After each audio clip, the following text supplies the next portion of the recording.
So Lucho will give like a 20-minute presentation or so, go through the slides, and then we'll have time for questions afterwards. So if you have any questions, please do let us know at the end. You can either pop them in the chat box, or it'd be lovely to see your faces. And yeah, please do let us know about anything else you'd like to know about Mountain Lodges. So I'm going to pass you over to lovely Lucho, who's here, who's going to present the signature treks of Mountain Lodges of Peru for us today. Thank you very much, Nicola. Thank you everybody for being here today. I'm also going to say good afternoon over there. It's a good morning over here. I just came back from Cuzco yesterday. It's lovely at Cuzco. This has been quite an unusual rainy season for us because it hasn't been raining that much. And of course, it's the summer in the Southern Hemisphere, so the weather is lovely. And I'm going to start by saying this. It was unfortunate that during the social unrest we had at the end of last year, bad news spread so quickly and people decided not to come to Peru, not to make reservations on January and February. And only now are we getting some traction back again. But what's going to happen? This is going to be indeed the best year in many, many decades to come to Peru. We have found out throughout the, I've got 30 years working in this industry. And one of the things that we've learned is people appreciate Peru because what they know about Peru normally is that it's the land of the Incas and Machu Picchu is like the highlight of everybody's trip, which is fine. It's a great destination. But there's so much to see in Peru. And when people come to Peru and they see Machu Picchu and then they see the other things that we have around this and the mega diversity of our country, they are amazed at what they find. And one of the things that they appreciate the most is how off the beaten path some parts of Peru can be, how authentic the experiences can become, especially when you go into the deep parts of the country and you interact with these people who are living the same way they've been living for many hundreds of years. So, people, and we have learned that 21st century travelers appreciate that sense of remoteness, that sense of off the beaten path. And one of the main characteristics for that to happen is you don't find any crowds. So if you want to go to a place which an incredibly rich culture, which is basically an off the beaten path destination and find fewer crowds than ever, this is the year to come to Peru. All right. So having said that, what do Mountain Lodges of Peru do? Well, the name gives you a hint, right? We have mountain lodges, but that's not it. This company was founded 17 years ago with the idea that there's a number of travelers around the world who were probably very adventurous when they were in their 20s. But now they are probably in their 60s or 70s. And they still have that spirit. They want to go to places like which have this sense of exploration. They want to go and discover new places. They want to go to these remote places. But they're not willing to sleep in a tent anymore. And they might not be willing to carry a backpack around anymore. So with that in mind, we explored the alternative routes to lead into Machu Picchu and secured land and built these lodges so people can actually walk from Cuzco to Machu Picchu without having to spend the night on a tent. We also have this fantastic pack of mules and horses that will carry your backpacks or your luggage. So you don't have to carry any luggage yourself. So that's the basic concept of it. On the road, while we were building these routes, we found out as well that all along these routes, there are people who have been living there for hundreds of years, who are our neighbors. And in order to keep this itinerary, in order to keep this experience authentic, and in order to make this operation sustainable in the long run, we had to incorporate these people as partners in the business. We work in very close proximity to all the communities that are around the routes. They provide with our food and beverage. They provide with some of our logistics. Some of them are trained to be our guides. And the reason why this happens like this is we certainly aim that to achieve that if this business is good for them, it's going to be good for us as well. Having said that, let me show you a little bit more graphically what this is about. I'll share my screen now.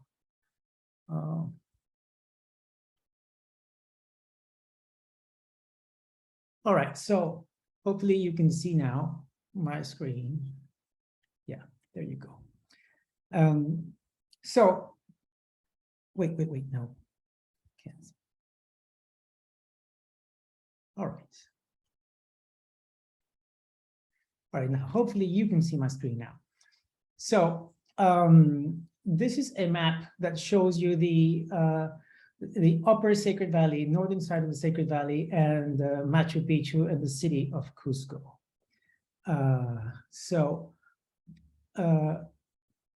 Here, Cuzco is where the international airport is. It's basically where everything starts for Cuzco Machu Picchu itinerary.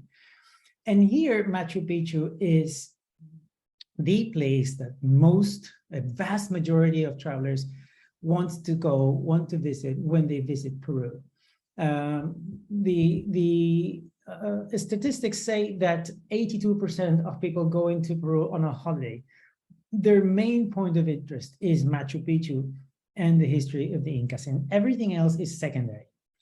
So it would be silly from us to offer something that didn't include Machu Picchu. How do we approach these itineraries? As you can see, there are 4 dots here, 4 red dots here. These red dots are where we have the mountain lodges. We have basically 2 routes, the Salkantay route, the Salkantay trek, and the Lares trek, okay? What's the difference between the 2 of them? Basically, in Salkantay, everything revolves around nature, all right? So the highlights of the Salkantay trek are the snowy peaks, the Andean lakes, the sense of accomplishment from travelers that go over the pass and onto the other side of the mountain range, and then seeing how the mountain scenery transforms into a jungle scenery until you reach Machu Picchu, like we say here, through the back door, through the Santa Teresa Valley. The Lares trek, everything revolves around culture, the human side of the mountain. Everything revolves around history and archaeology and contact with living cultures, interacting with these people who've been living the same way for the last 1,000 years, all right? That is basically why we built 2 routes around the reach of Machu Picchu. So in order to go to the Salkantay trek, you start around the Limatambo area in the Sacred Valley. We will pick up travelers from wherever they are, either Cuzco City or the Sacred Valley, and we'll drive them to a city that's a place that is halfway. And we start visiting archaeological remains until we start actually walking, and we arrive into the first lodge here. And from here, in order to get to the next lodges, it's walking. There's no other way. We will, on the second day of the trek, we will go over the Salkantay Pass, spend the night in Wayrak Machay, and then Colpa Lodge, and then Lukmabamba before going into Aguascalientes. The way we arrive into Aguascalientes is not using the train that goes from Machu Picchu, but the train that goes from Hidroelectrica station, which is on the back of Machu Picchu. It's quite a short ride. And then we visit Machu Picchu. And the lattice trek starts on the eastern side of the Sacred Valley. Lamay, very close to Pisac, is where we have the first lodge. And from here we move, I'm sorry. And from here we move to Wakawasi, which is on the northern side of the Sacred Valley, very close to the Lattice Pass. The other difference between the two routes is that Lattice is probably a lot more flexible than Salkantay. Salkantay is a very straightforward route. It's a trek where you have to walk from one lodge to the other until you reach Machu Picchu. And between one lodge and the other, there's a number of activities you do, but it's basically the same route. In Lattice, we have enough flexibility as to provide with a couple of guides per each group attending the route. If people one morning want to split the group and part of the group wants to do something very cultural and the other part of the group wants to do a little adventure, we can even do that. And then we get together again for lunch or for an early supper, and they talk about what they did in the day. It's even as flexible as we can host for people who are not willing to walk. We can drive people from one lodge to the other because they're more focused on more cultural experiences, not necessarily the active part of the experience. So that also differentiates Lattice from Salkantay. And the other main difference is when we do the route, we use the northern side of the Sacred Valley here, but we still arrive back into Ollantaytambo to take the traditional train from Ollantaytambo to Aguascalientes. Now, so this, on the Lattice route, you do arrive on the front door, let's say, this way. Okay, so a little bit more descriptive, like I said, Salkantay, everything revolves around nature. Our first lodge, Soraipampa, is right at the base of the mountain range. Every single room in the lodge has a perfect view into the Salkantay Mountain. And like I said, no, everything, all the experience revolves around nature, the Andean lakes, the snowy peaks, the sense of accomplishment going over the pass, and then flora and fauna, bird watching on the way to Machu Picchu through the rainforest. All of our lodges, with no exception, have this very strong sense of place. They try to blend with whatever is around the lodge.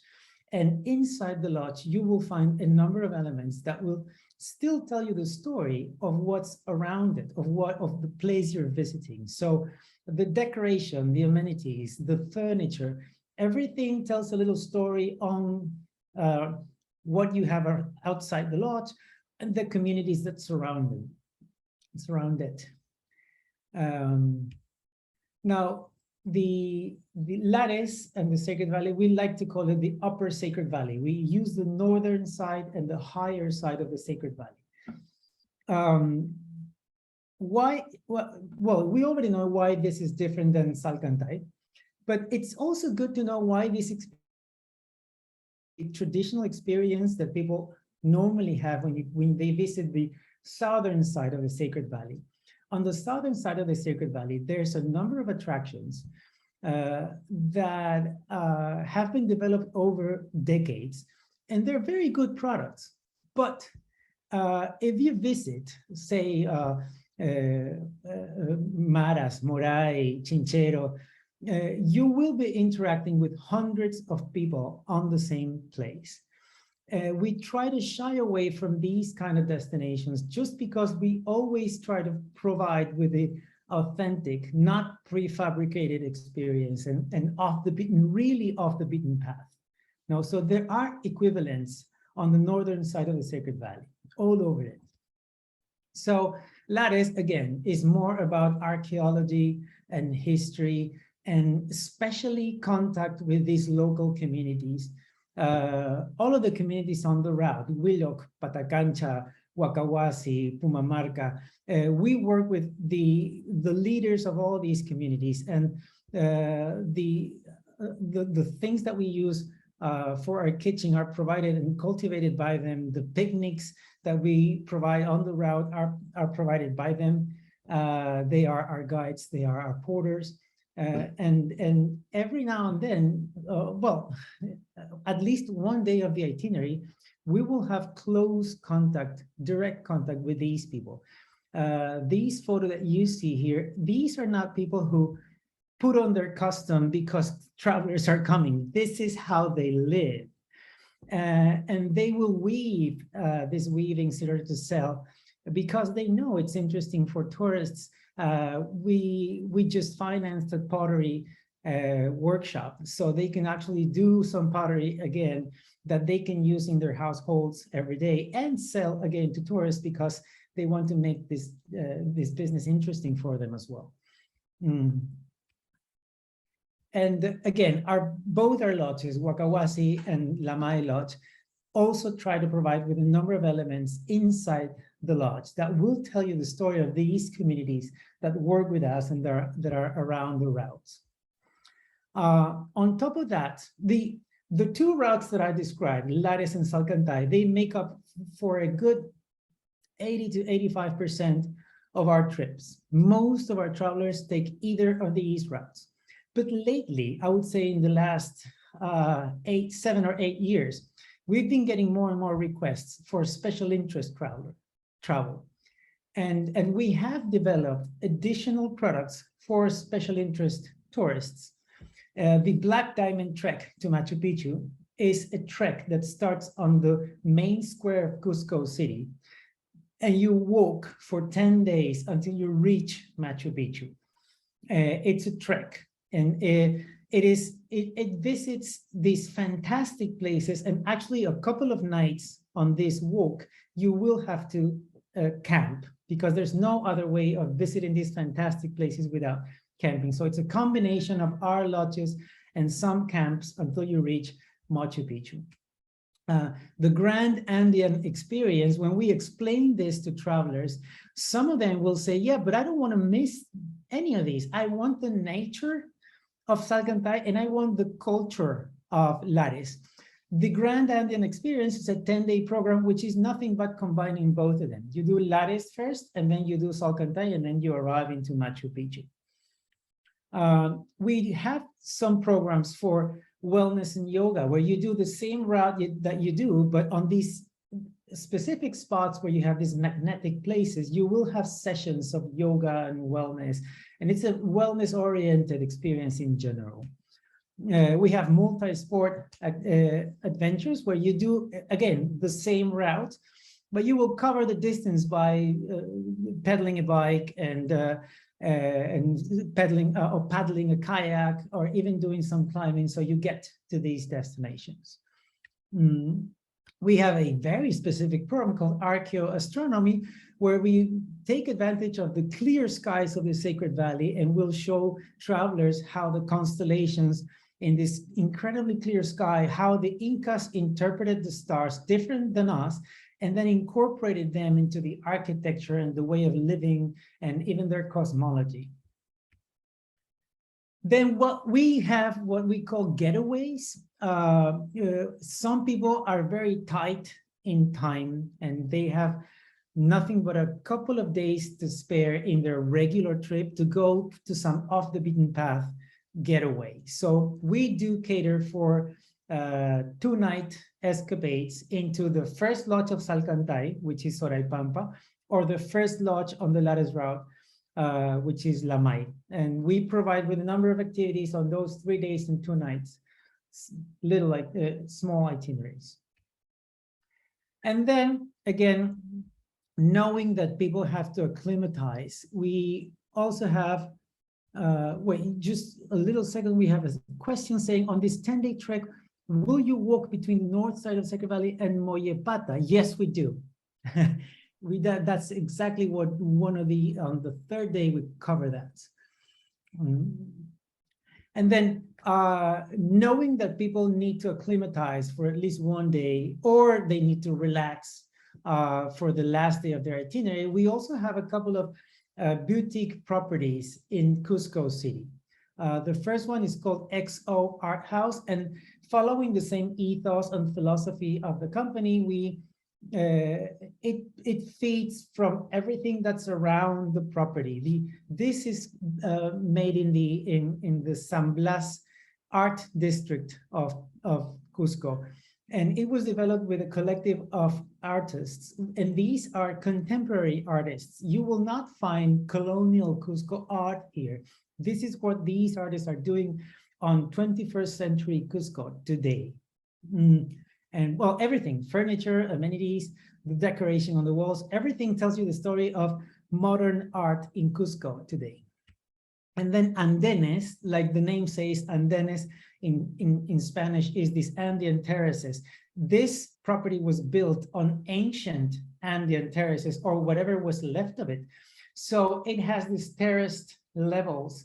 And from the upper levels of andenes, you will have a fantastic view of the tiled rooftops of Cusco City. It's on the high side of Cusco.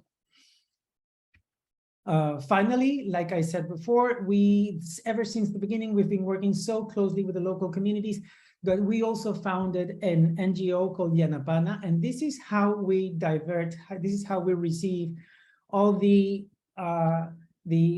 social development aid that we can get for the communities.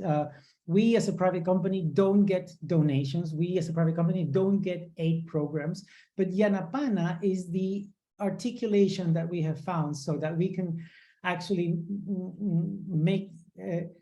get some momentum from these aid programs that we get from the outside. So that's it.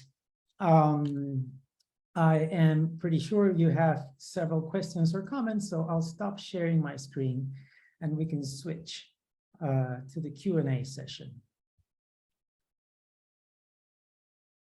That was really good. Thank you, Lucho. It was a good kind of overview of what MLP have to offer. So yeah, if anybody has any questions, please do let us know, and Lucho will do his best to answer.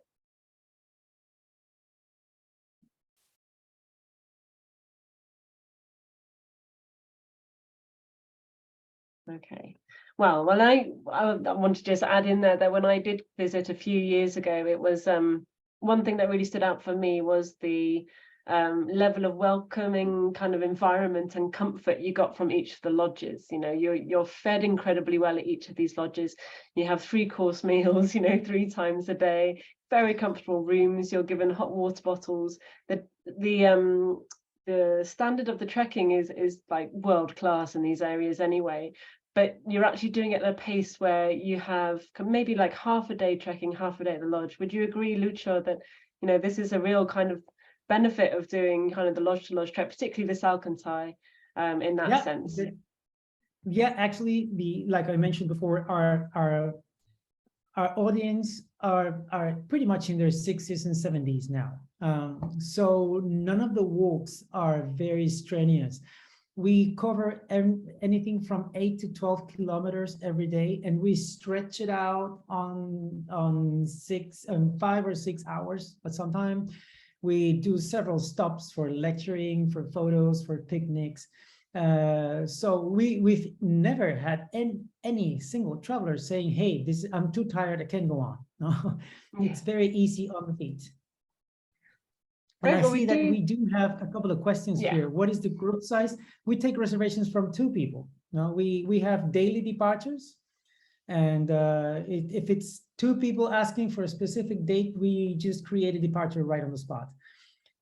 Is the Andenes property in Cusco? Yes, it's also in Cusco. Both properties are in Cusco, XO and Andenes, and both of them are in San Blas, the art district in Cusco. And we also have quite up-to-date availability for all of your departures, don't we? So we're sent on a weekly basis the MLP availability. So if anybody wants to know any of that at any time for I'm sorry I didn't mention this, because the group size, I did mention the minimum. I didn't say what the maximum is. Our lodges on the Salkantay trek are only 6 rooms big, so 12 to 15 people depending if we have triples, and our lodges on the Lares trek have 12 rooms each, so 24 to 30 people. That's the maximum. Has anybody else got any other questions at all? And 24, how many guides? With 24, how many guides? We provide one guide per every 6, but on Lattice, we always have either 1 or 2 extra guides in case the groups want to split and do different options. In Salkantay, it's always 1 for every 6 or 7 people. In Salkantay is 1 for every 4 people. So we normally have 2. Do solo travelers share with others the room? Good question. If they want to pay for a single supplement, that's 50% the regular rate, and they will not be sharing with anyone. If they label their booking as willing to share, we will find a roommate of the same gender if they're not against it. If we don't find a roommate for that traveler, we will not charge anything. They will end up sleeping on their own. It's our problem, not theirs. Oh, by the way, yeah, lucky, yeah. By the way, this happens a lot. People are saying, yeah, I'm willing to share. And then we end up not finding a roommate, and lots of people who are willing to share end up having a room of their own. Traditionally, I send clients to Sacred Valley first. Any issue with them staying here instead of Cuzco? Oh, no issue at all. No issue at all. We can, like I said, on day 1 of the trek, we can pick them up either from Cuzco or the Sacred Valley, wherever they are. What do the community activities entail during the Lattice trek? We will do things like visiting the weaving workshops and the women at the weaving workshops will tell us how this tradition was passed on word of mouth, generation to generation. If people want to try and weave something themselves, they will set people up to weave the way they do. The same way we do with the pottery workshop, the same way we do in Pedregal, which is a place where they have set up a farm and they raise guinea pigs and they have this organic farm. And they will tell you everything about the procedure and how they have rescued some techniques from the Incas. Some of the brave travelers actually manage to try some guinea pig right there. You also have interesting kind of community visits on the Lares Trail where you're spending time talking to families and they're giving kind of agricultural kind of demonstrations, aren't there? You know, you get a chance to sow some potato seed, for example, and have a pachamanca. And actually, I must mention, I do keep my so nice.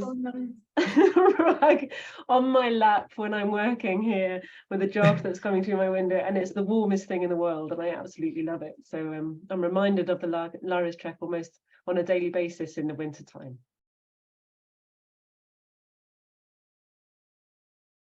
So any other questions at all? These are really good questions, guys. Do keep them going. I mean, as you have probably heard from a lot of your Peru DMCs and suppliers and everyone around, everybody is waiting for you to, you know, to get guests back out there. I don't know if you can show that video, Lucho, that we've got. Yes.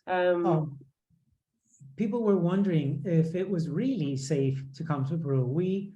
We made a video. It must have been late February. Okay, let me share my screen here.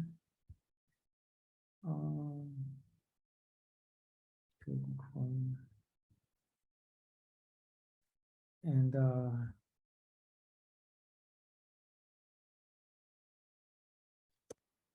from Cuzco, Peru. Did you know? Hi, this is Luis Fernando Pizarro from Cuzco, Peru. Did you know that this year, 2023, is the best year to visit us? Today, we're going to Machu Picchu, which just reopened a couple of weeks ago. Come join me on this amazing experience. First, we start our journey going from the city of Cuzco to the Ollantaytambo train station. We have a late afternoon train ride to Aguascalientes. For now, we'll stay the night and rest at Inca Terra, our partner property as our Mountain Lodges of Peru programs. Look where we are. As you can see, there are not many people at the train station, and that's one of the main reasons why this is a good time to come. The touristic routes in the Sacred Valley have just been cleared and people are beginning to use them again. Just a quick hour-and-a-half train ride and we'll get there. Check these beautiful views of the mountains. We made it! Look where we are. If you think this looks amazing on your screen, wait until you see this with your own eyes. Machu Picchu uncrowded. How amazing is this? We have the whole citadel almost to ourselves. The energy of being here by yourself is just unbelievable. We can spend as much time as we want in this sacred place, even meditate and enjoy being surrounded by these amazing views. And of course, take as many photos as we want. This will truly be one of your most special life memories. I just had an incredible day, and this is why we believe this is the best moment to visit, because the connection with yourself and this wonderful place feels stronger, and that's the ultimate goal of our Mountain Lodges of Peru programs. They are designed for travelers who prefer going off the beaten path. The reward, an authentic, immersive, and exclusive experience. Right now, we're going to take the train back to Ollantaytambo and then back to Cuzco. It's been a pleasure to have you with me here in Machu Picchu, and I hope I can see you soon here. Have a wonderful day and come visit Peru.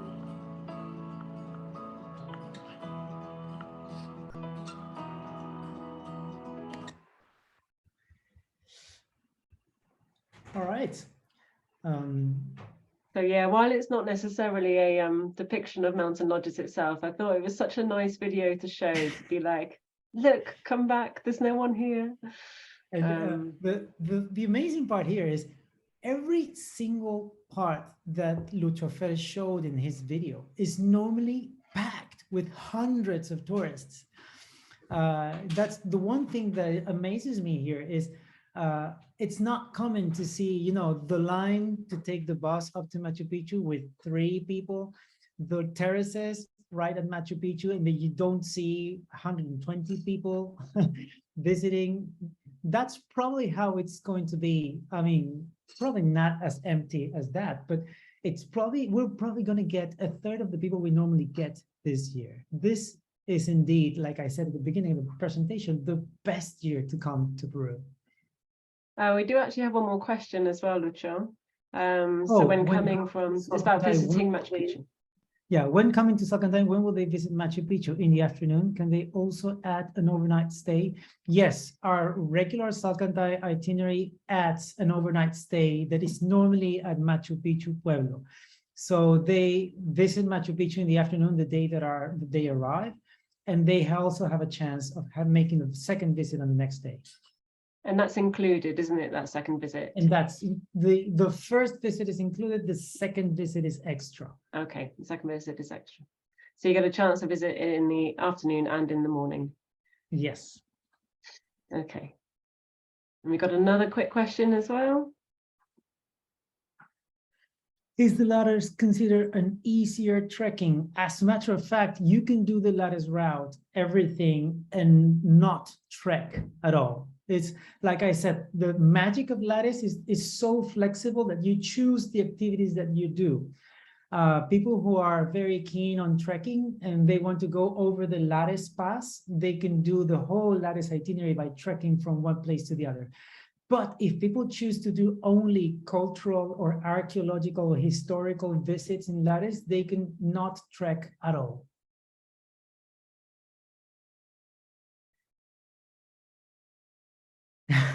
Now everybody comes. No, everybody wants to go. Does that include the hot pools? That includes the hot pools. The hot pools are part of the lodges, actually. We own them.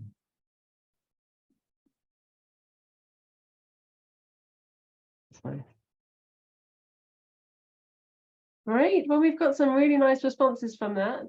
I think if there's no other questions, then we can end it there. But yeah, as I said, I'll follow up with a recording of this presentation, and with I'll copy Lucho in as well. Hope that you can still hear me, because I think everything's frozen a bit. But yeah, we will be placing your requests through local DMCs. Just make us know if there's anything. Local DMCs, they manage the products of 400 or 450 suppliers, and some of these things that we manage here are very specific. So if you need additional information directly from us, of course we can provide, and then you can make the reservation, like always, through the DMC.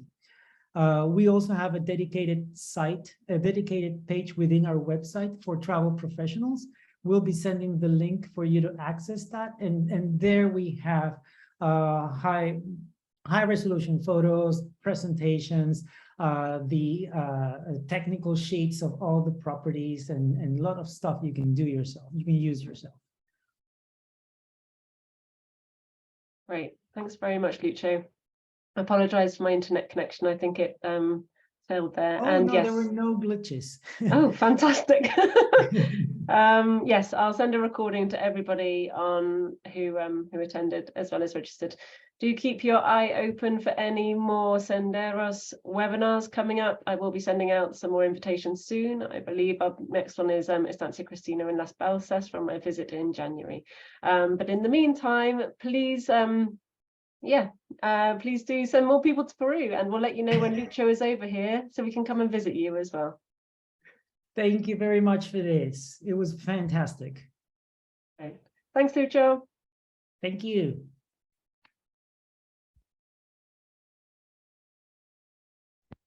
Start recording.